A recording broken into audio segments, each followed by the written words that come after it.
মৰমৰ ছাত্ৰ ছাত্ৰীসকল সকলোকে ভিডিঅ'টোলৈ স্বাগতম জনাইছোঁ। আজি তোমালোকৰ পাৰ্ট 14 ব্যৱহাৰিক জ্যামিতি প্ৰেক্টিকেল জিঅ'মেট্ৰিৰ অনুশীলনী 14A আৰম্ভ কৰিবলৈ ওলাইছোঁ। 1 তলত দিয়া জোখমতে একোডালকৈ ৰেখাখণ্ড অংকন কৰা। ড্ৰ এ লাইন ছেগমেণ্ট। তোমালোকে আগত পাই আহিছা লাইন ছেগমেণ্ট অৰ্থাৎ ৰেখাখণ্ড লাইন ছেগমেণ্ট আৰু ৰেখাৰ দৈৰ্ঘ্য অসীম ইয়াৰ ইনডেফিনেট আৰু ৰেখাখণ্ড এডালৰ লেন্থ ইয়াৰ দীঘলটো সীমিত ডেফিনেট। ৰেখাৰ প্ৰান্তবিন্দু ৰেখাৰ যিহেতু অসীমলৈ আগবাঢ়ি থাকে ইনডেফিনেট, গতিকে ৰেখাৰ প্ৰান্তবিন্দু এণ্ড পইণ্ট বা প্ৰান্তবিন্দু নাই আৰু ৰেখাখণ্ড যিহেতু ডেফিনেট, ইয়াৰ দুটা শেষ বিন্দু আছে, প্ৰান্তবিন্দু আছে, এণ্ড পইণ্ট আছে, গতিকে ইয়াৰ ৰেখাখণ্ড এডালত প্ৰান্তবিন্দু দুটা। আৰু এইটো এডাল ৰেখাক কেনেকৈ আমি ৰিপ্ৰেজেণ্ট কৰোঁ। ৰেখা এডালক ৰিপ্ৰেজেণ্ট কৰিবলৈ হ'লে আমি কেনেকৈ লিখোঁ, এ বি লিখোঁ আৰু ওপৰত এনেকুৱা ৰেখা এডালৰ ওপৰত দুইফালে কাঁড় চিন এইটোৱে কি ৰিপ্ৰেজেণ্ট কৰিছে, লাইন বুলি ৰিপ্ৰেজেণ্ট কৰিছে ৰেখা। আৰু ৰেখাখণ্ড এডালক আমি কেনেকৈ ৰিপ্ৰেজেণ্ট কৰোঁ, যদি ইন এণ্ড পইণ্ট দুটা এ আৰু বি হয় তেন্তে এইধৰণে আমি ৰেখাখণ্ড এটাক ৰিপ্ৰেজেণ্ট কৰোঁ। কুৱেশ্যন 1ত আমাক কি দিছে, 4.5 চেণ্টিমিটাৰৰ এডাল লাইন ছেগমেণ্ট আঁকিব লাগে। তো লাইন ছেগমেণ্ট আঁকিবৰ বাবে আমি কি ব্যৱহাৰ কৰিম, স্কেল আৰু কম্পাছ ব্যৱহাৰ কৰিম। কুৱেশ্যন 1ৰ 4.5ৰ আনচাৰটো কৰিবৰ বাবে প্ৰথমতে এনেকুৱা এডাল টানি লোৱা হ'ল আৰু এইডাল হ'ল লাইন। এতিয়া এই লাইনত 4.5 চেণ্টিমিটাৰ লাইন ছেগমেণ্টডাল আঁকিম। তো আঁকিবলৈ হ'লে প্ৰথমতে কম্পাছত পেঞ্চিলডাল লগাই ল'ব লাগিব। তাৰপিছত স্কেল পাত লৈ 4.5 চেণ্টিমিটাৰ কম্পাছৰ সহায়ত জোখটো ল'ব লাগিব। এয়া কাটাৰ পইণ্টটো 0ত আছে আৰু পেঞ্চিলডালৰ মূৰটো 4.5ত আছে। এনেকৈ স্কেল পাতত 4.5ৰ জোখটো তোমালোকে কম্পাছত লৈ ল'বা। এতিয়া কম্পাছডাল লৰচৰ নকৰাকৈ কি কৰা হ'ল, যিডাল ৰেখা আঁকা হৈছিলে ৰেখাডালৰ ওপৰৰ যিকোনো এটা বিন্দুত কম্পাছৰ জোঙা মূৰটো থৈ বৃত্তচাপ এটা অঁকা হ'ল। এতিয়া জোঙা মূৰটো থোৱা, য'ত কাটাডালৰ জোঙা মূৰটো থোৱা হৈছিলে তাত এটা বিন্দু দিয়া হ'ল আৰু নাম লিখি লোৱা হ'ল এ। আৰু বৃত্তচাপে ৰেখাডালক যিটো বিন্দুত কাটিছে সেইটো বিন্দুত বি বিন্দু বুলি লিখি লোৱা হ'ল। এ বি কিমান চেণ্টিমিটাৰ, 4.5 চেণ্টিমিটাৰ। এইটোৱে হৈছে তোমালোকে অংকন কৰিবলগীয়া 4.5 centimetre line segment. Next question, 11.3 চেণ্টিমিটাৰৰ ৰেখাখণ্ড এডাল ড্ৰ কৰিব লাগিব। তাৰ বাবে ৰেখা এডাল আঁকি লোৱা হ'ল। তাৰপাছত ৰোলাৰ বা স্কেল পাত লৈ আমি কম্পাছৰ সহায়ত 11.3ৰ জোখটো ল'ম, হয়নে? তো কম্পাছৰ এটা পইণ্ট 0ৰ ফালে মিলাবা, আন এটা পইণ্ট মিলাই ল'বা তোমালোকে, আন এটা পইণ্ট কিমানত মিলাবা, 11.3। এয়া এটা পইণ্ট আছে 0 আৰু এটা পইণ্ট আছে 11.3। গতিকে কম্পাছত আমি যিটো এতিয়া দেখা পাইছোঁ এইটো কিমান, ইয়াৰ পৰা ইয়াৰ দূৰত্বটো হৈছে 11.3। গতিকে ইয়াক ধুনীয়াকৈ উঠাই আনি কি কৰিবা, যিডাল ৰেখা অংকন কৰা হৈছিলে সেই ৰেখাডালৰ ওপৰত যিকোনো এটা বিন্দুত কাটাডাল থবা আৰু এই 11.5ৰ যিটো জোখ লৈছিলোঁ সেই চাপটো লাইনডালত টানিবা। এতিয়া যিটো পইণ্টত কাটাডাল আছিলে তাত নাম দিবা, বিন্দুটোৰ নাম দিবা, ধৰা ইয়াক নাম দিলা চি আৰু লাইনডালক য'ত কাটিছে চাপটোৱে তাত নাম দিলা ডি। গতিকে চি আৰু ডি যিটো লাইন সেগমেন্ট পালা এই লাইন সেগমেন্ট ৰেখাখণ্ডডালৰ জোখ কিমান দীঘল আছে 11.3 সেন্টিমিটাৰ এটোৱে হৈছে তোমালোকে স্কেল আৰু কম্পাস ব্যৱহাৰ কৰি আঁকিবলগীয়া লাইন সেগমেন্ট কোৱেশ্চন নম্বৰ 2 ইয়াত ব্যাসাৰ্ধৰ জোখ দিয়া আছে সেই ব্যাসাৰ্ধৰ জোখ মতে একোটাকৈ কি আঁকিব লাগিব বৃত্ত অঙ্কন কৰিব লাগিব সাৰ্কেল বনাব লাগিব draw a circle of the following radius question 2 যেটো 7 cm ৰেডিয়াছত এটা সাৰ্কেল আঁকিব দিছে ইয়াকো আমি প্ৰথমত 1 নম্বৰ যিকেটা আনসাৰ কৰিছিলো ঠিক তেনে ধৰণকৈ ৰেডিয়াস ডাল উলাই লব পাৰো তো ৰেডিয়াস ডাল উলাই লবৰ কাৰণে স্কেল পাত লৈ ইয়াতে কি কৰিব লাগিব 1 নম্বৰৰ কোৱেশ্চন আনসাৰ যেনে ধৰণে আমি দৈৰ্ঘ্য ৰেখাখণ্ডডালৰ জোখ লৈছিলো ঠিক একে ধৰণে কম্পাস ডালত হেতু জোখ লবা এয়া হৈছে 7 সেন্টিমিটাৰৰ জোখ এতিয়া কম্পাসডাল লৰচৰ নকৰাকৈ সাৱধানেৰে কম্পাসৰ জোঙামূৰটো বহিত বহুৱাই লোৱা আৰু কাট পেন্সিলডাল এনে ধৰণে ধৰি বহিখন ঘূৰাই বা তোমালোকে কম্পাস কাটাৰডাল ঘূৰাব পাৰা নতুবা বহিখন ঘূৰাব পাৰা তোমালোকৰ যি ধৰণে সুবিধা হয় সেই ধৰণে এপাক ঘূৰাই বৃত্তটো অঙ্কন কৰিব এয়া হৈছে বৃত্ত যেটো বৃত্তৰ ৰেডিয়াস ব্যাসাৰ্ধ হৈছে 7 সেন্টিমিটাৰ এয়া তোমালোকৰ কোৱেশ্চন 2 ৰ আনসাৰ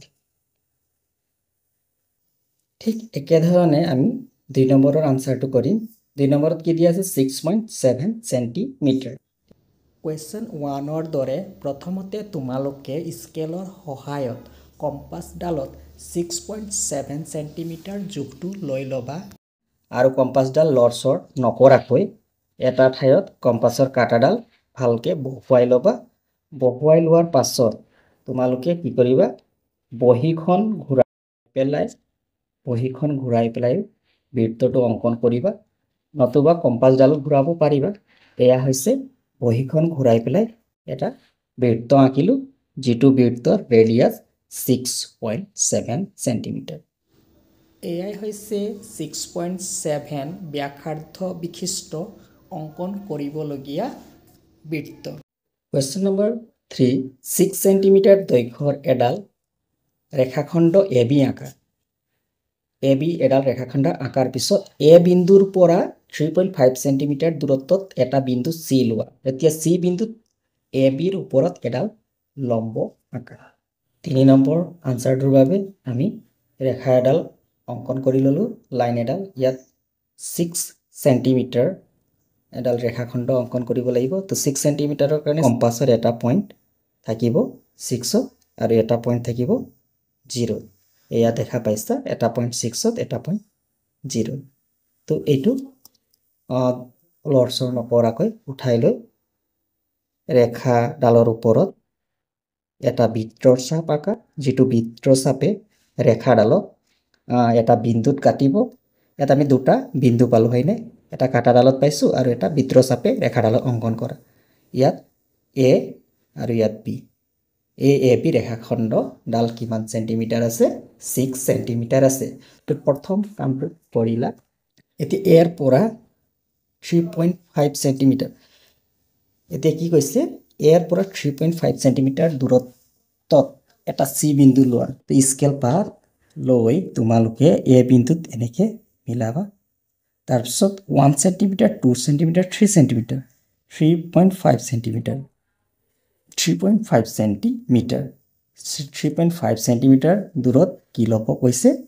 C বিন্দু এটা লবলৈ কৈছে তে C বিন্দুটো ললা C বিন্দুটো লোৱাৰ পাছত C বিন্দু কেন্দ্ৰ কৰি কম্পাসৰ সহায়ত বৃত্তচাপ আঁকিব লাগিব বৃত্তচাপ আৰ্ক আঁকিব লাগিব C বিন্দু কেন্দ্ৰ কৰি তোমালোকে বৃত্তচাপ আঁকিবা বৃত্তচাপ এটো হৈছে AB ওপৰত অঁকা বৃত্তচাপ এই বৃত্তচাপে যি AB ৰেখা ডাল আছে ৰেখাখণ্ড ডালক দুটা বিন্দুত কাটিছে এটো এটা বিন্দু দুটা বিন্দুত কাটিছে আৰু বিন্দু কেইটাৰ নাম দি দিব পাৰা ইয়াৰ নাম ধৰা দি দিলো পি ইয়াৰ নাম কিউ পি আৰু কিউ বিন্দুত কাটিছে এতিয়া পি বিন্দু কেন্দ্ৰ কৰি পি চিতকৈ বেছি দৈৰ্ঘ্যৰ ব্যাসাৰ্ধ পি চিতকৈ বেছি দৈৰ্ঘ্যৰ ব্যাসাৰ্ধলৈ বৃত্তৰ চাপ আঁকা এয়া হৈছে পি চি দৈৰ্ঘ্যৰ ব্যাসাৰ্ধ ইয়াতকৈ বেছি ল'ব লাগিব ইয়াতকৈ বেছি দৈৰ্ঘ্যৰ ব্যাসাৰ্ধলৈ বৃত্তচাপ আৰ্ক এডাল ড্ৰ কৰিবা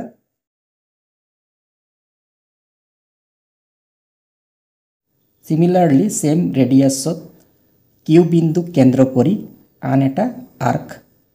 বৃত্তচাপ অংকন কৰিবা আৰু এই দুটা বৃত্তচাপে এটা বিন্দুত কাটাকাটি কৰিছে আৰু এই বিন্দুটোৰ নাম দিলো O এতিয়া স্কেলৰ সহায়ত O আৰু C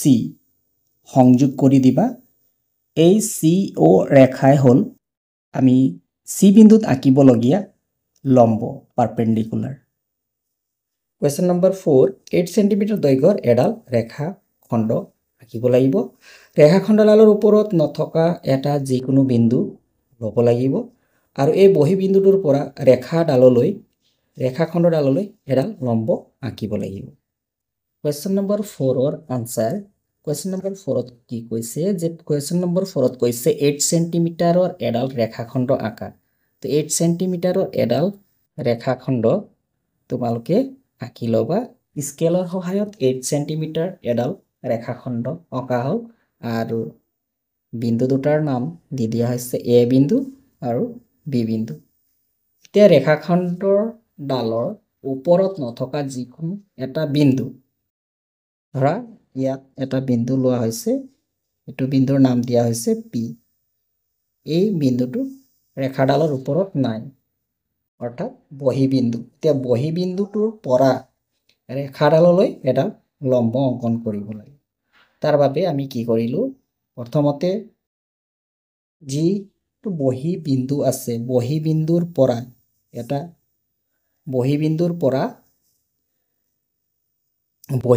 পৰা যিকোনো ব্যাসাৰ্ধৰ জোখ লৈ পেলাই এটা বৃত্তচাপ প্ৰথমতে অংকন কৰিলো আৰু বৃত্তচাপটোৱে ৰেখা খণ্ডডালক দুটা বিন্দুত কাটিছে ধৰা বিন্দু দুটাৰ নাম দিয়া হ'ল পি বিন্দুত কাটিছে আৰু কিউ বিন্দুত কাটিছে এতিয়া পি আৰু কিউ যেটা বিন্দু পালো বৃত্তচাপটোৱে এ বি ৰেখা খণ্ডডালক পি আৰু কিউ বিন্দুত কাটিছে এতিয়া এই পি আৰু কিউ বিন্দুৰ পৰা ব্যাসাৰ্ধৰ যিকোনো ব্যাসাৰ্ধ জোখ লৈ পেলাই আমি দুটা আকৌ বৃত্তচাপ আঁকোৱা এটা কিউ বিন্দু কেন্দ্ৰ কৰি বৃত্তচাপ আঁকিলা আৰু সেম ৰেডিয়াছতে পি বিন্দুক কেন্দ্ৰ কৰি আন এডাল বৃত্তচাপ আঁকা এতিয়া এই বৃত্তচাপ দুটাই এটা বিন্দুত কটাকটি কৰিছে আৰু এই বিন্দুটোৰ নাম এম বুলি দিয়া হ'ল স্কেলৰ সহায়ত তোমালোকে পি আৰু এম সংযোগ কৰি দিবা এইদৰে পি এম ৰেখাই এ বি ৰেখাখণ্ডৰ ওপৰত পি বিন্দুৰ পৰা আঁকিবলগীয়া লম্ব কোয়েশ্চন নম্বৰ 5 7.2 সেন্টিমিটাৰ দৈৰ্ঘ্যৰ এডাল ৰেখাখণ্ড আঁকা ৰেখাখণ্ডডালৰ দুয়োটা প্ৰান্ত বিন্দুত ৰেখাখণ্ডডালৰ ওপৰত দুডাল লম্ব আঁকা 5 নম্বৰৰ আনসাৰৰ বাবে এনেধৰণে ৰেখা এডাল অংকন কৰা হ'ল আৰু স্কেলৰ সহায়ত 7.2 যোগটো এনেধৰণে 7.2 যোগটো লৈ লোৱা হ'ল আৰু কম্পাছৰ জোঙা মূৰটো এফালে লগাই এনেধৰণে বৃত্তচাপটো দি পেলাই কি কৰা হ'ল এডাল ৰেখা খণ্ড অঁকা হ'ল যিডাল ৰেখাখণ্ডৰ জোখ 7.2 সেন্টিমিটাৰ ৰেখাখণ্ডডালৰ নাম দিয়া হৈছে এইটো পইণ্টত এ আৰু এইটো পইণ্টত লিখি দিলো B A B ৰেখাখণ্ড A B ৰেখাখণ্ডডাল কিমান দীঘল আছে এ বি ৰেখাখণ্ডডাল 7.2 সেন্টিমিটাৰ এতিয়া প্ৰান্তবিন্দু এ আৰু বিৰ পৰা দুডাল লম্ব অংকন কৰিব লাগিব গতিকে লম্ব অংকন কৰিবৰ কাৰণে তোমালোকে কি কৰিবা যিকোনো ব্যাসাৰ্ধৰ জোখ এটা লৈ এ বিন্দুৰ পৰা আৰু বি বিন্দুৰ পৰা বৃত্তচাপ প্ৰথমতে অংকন কৰিবা বৃত্তচাপ অঙ্কন কৰিবৰ কাৰণে প্ৰথমতে জোঙা মূৰটো লগাই ললা ইয়াত এ বিন্দুত আৰু এনেধৰণে লগাই লোৱাৰ পাছত বৃত্তচাপ অঙ্কন কৰা ঠিক একেধৰণে সেম ৰেডিয়াছতে তোমালোকে বি বিন্দুৰ পৰাও ল'ব পাৰিবা বি বিন্দুৰ পৰা সেম ৰেডিয়াছতে বৃত্তচাপ অঙ্কন কৰি ললা তে এ আৰু বি দুইটা প্ৰান্ত বিন্দুতে কি কৰা হল ৰেডিয়াছ এটা সিমিলাৰ ৰেডিয়াছতে বৃত্তচাপ অঙ্কন কৰি লোৱা হল এতিয়া যেটো এটো ৰেডিয়াছ আছিল এই ৰেডিয়াছক ব্যাসাৰ্ধ বঢ়াই দিবা এইটো ৰেডিয়াছতকৈ অলপ বেছি জোখৰ বেছি দৈৰ্ঘ্যৰ ব্যাসাৰ্ধ লৈ কি কৰিবা যেটো ৰেডিয়াছ যেটো বৃত্তচাপ অঙ্কন কৰিলা সেই বৃত্তচাপে এই ৰেখাডালক যি দুটা বিন্দুত ছেদ কৰিছে যি দুটা বিন্দুত কাটিছে হেতু বিন্দুৰ পৰা আকৌ তোমালোকে কি কৰিবা বৃত্তচাপ আঁকিবা জোঙা মূৰটো ইয়াত বহুৱালা তাৰপিছত ইফালে বৃত্তচাপ অঙ্কন কৰিবা এটা